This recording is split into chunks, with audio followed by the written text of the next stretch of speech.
Rebonjour à tous, nous voilà de retour après un excellent repas, il faut le dire, sur le plateau de Bleu Tomate à la fête du miel de Montsartou. Et cet après-midi, je suis en compagnie de Pascal Jourdan, qui est donc le directeur de l'Association pour le développement de l'apiculture provençale. Bonjour, Bonjour. bonjour Pascal. Et Sophie Mazurier, qui est apicultrice au GAEC apicole de l'Estérel. Bonjour Sophie. Bonjour. Et nous allons parler de biodiversité avec cette question qui peut paraître évidente, mais qu'on avait envie de développer avec vous, à savoir est-ce que l'apiculteur est un allié de la biodiversité et c'est oui, comment? Eh bien oui, Là, La réponse est oui. évidemment, mais c'est une nécessité, quoi. Soit pour lui, pour ses abeilles, dont il est toujours très attentionné, il faut qu'il place dans des endroits où il y a beaucoup de biodiversité. Et puis en même temps, ces abeilles assurent une biodiversité à la nature.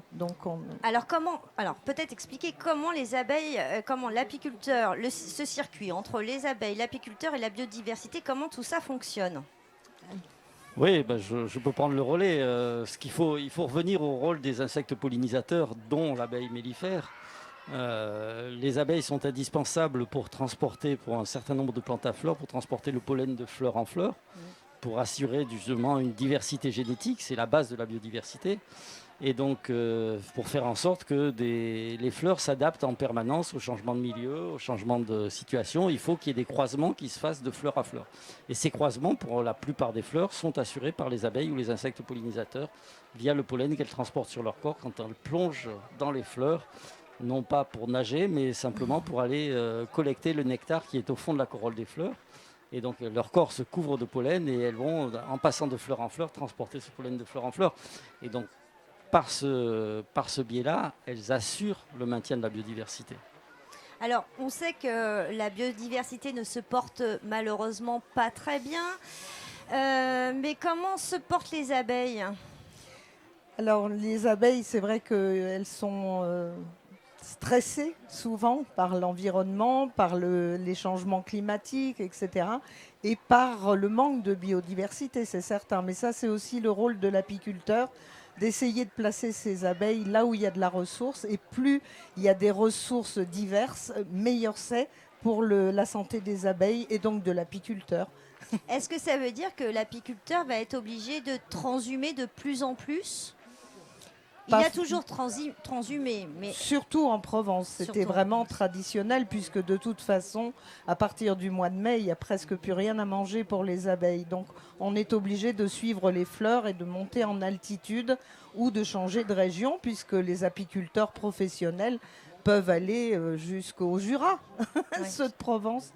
Mais oui, il faut assurer de la ressource pour les abeilles pour pouvoir faire du miel et l'offrir aux consommateurs.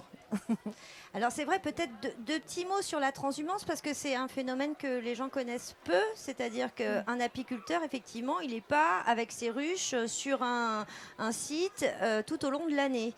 Hein, alors vous démarrez, moi j'ai déjà transhumé avec vous, c'est la nuit, on part, on arrive au lever du soleil, moi j'ai fait sur les plateaux de lavande dans le 04.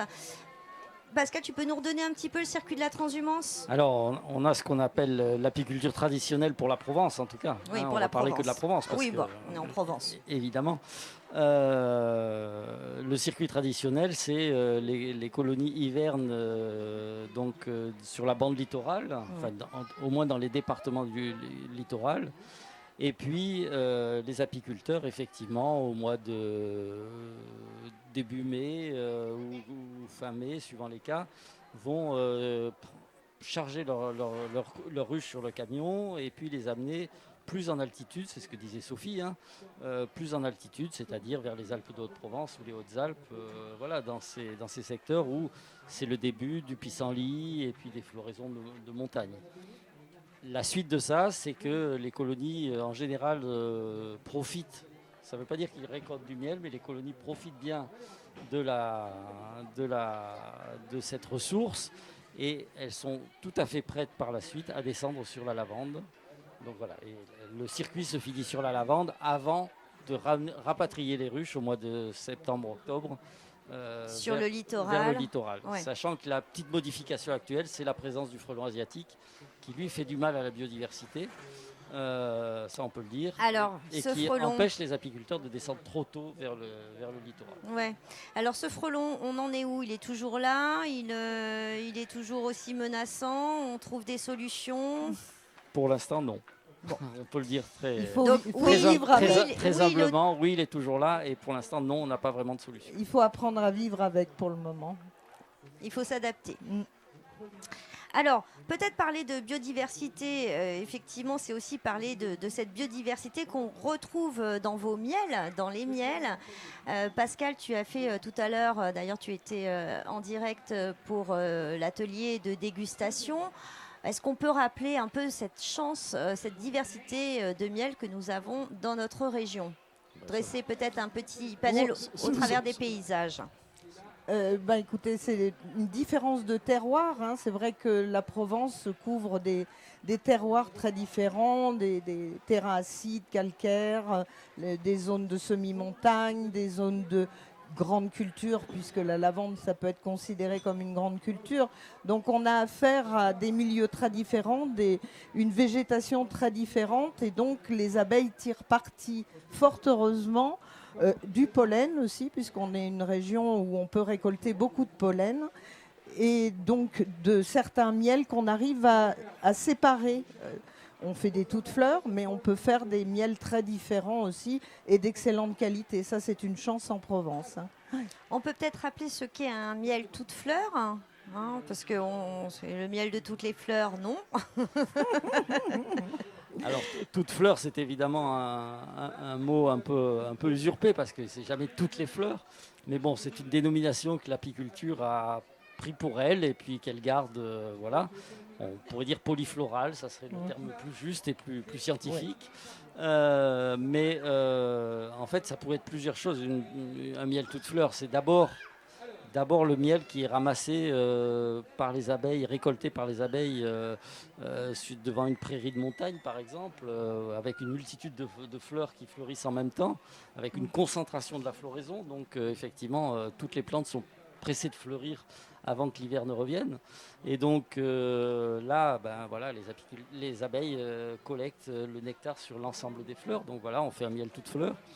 La deuxième solution, c'est les apiculteurs qui ont quelques ruches au fond de leur jardin et qui ne récoltent qu'une fois par an. Et donc là, forcément, c'est le miel accumulé par les abeilles tout au long de l'année. Et là, voilà, ça se fait forcément un miel toute fleur. Et puis la troisième solution, c'est les toutes fleurs qu'on trouve le plus abondamment dans la grande distribution, qui sont des miels d'assemblage. Ah oui, parce que ça existe. On part de 2 ou 3 miels, et puis à partir de ces 2 ou 3 miels, on fait ce qu'on peut appeler un miel toute fleur. Voilà, mais qui est constitué toujours de la même façon, de manière à ce que le consommateur retrouve toujours le même produit sous la même référence. Oui, parce que quand on n'enlève rien à sa qualité. Hein, mais oui, voilà. oui, bien sûr. Les consommateurs sont curieux et acceptent d'être surpris par des toutes fleurs qui peuvent changer d'une année sur l'autre, puisque la présence de nectar sur certaines fleurs n'est pas chaque année la même. Donc, mais il y a des gens qui préfèrent avoir toujours le même produit. Donc voilà. Le toute fleur n'est pas un produit standard. Voilà, c'est exactement. Un produit de saison presque. Sauf en grande surface quand il est préparé, toujours de la même façon. Mais c'est vrai que chez un producteur, chaque année c'est un peu différent. Il faut accepter la biodiversité. C'est ce que j'allais dire. Alors le miel toute fleur, c'est le must de la biodiversité? Peut-être. Peut-être, de toute manière, voilà, depuis le début de notre interview, de notre discussion, ce dont il faut quand même faire la différence entre la biodiversité animale et la biodiversité végétale. Et effectivement, on peut dire que peut-être que le miel toute fleur, c'est un must de la biodiversité végétale. Voilà. Ce qui n'enlève rien à la qualité des autres miels. Ce qui n'enlève rien à la typicité et à la qualité des autres miels. Voilà.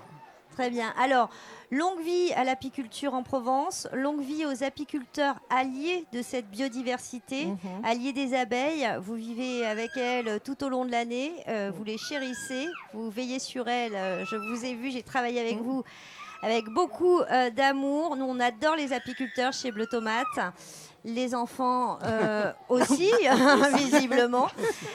Merci beaucoup, Sophie. Merci, Pascal. Merci, À Magali. tout à l'heure pour un petit BT quiz, les questions et les réponses de Pauline sur le plateau de Bleu Tomate. À tout à l'heure. Merci. Merci, au revoir.